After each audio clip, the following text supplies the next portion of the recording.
Welcome back to Primetime News, and again, a special welcome to our viewers on TVJ International in the Cayman Islands and online at onespotmedia.com. Up first this evening, the National Water Commission has suspended inflows to the Spanish Town water treatment facility due to increased pH levels at the Rio Cobre. As a result, customers in Spanish Town and surrounding areas in St. Catherine will experience low water pressure or intermittent supply.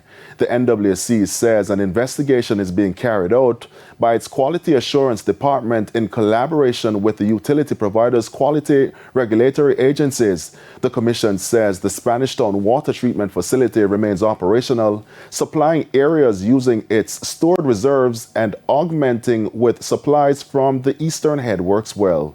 NWC's regional manager for St. Catherine and Clarendon, Garwin Johnson, emphasized that the NWC takes any discrepancies in its water quality extremely seriously and is taking proactive measures to rectify this situation as quickly as possible and maintain the quality of water supply.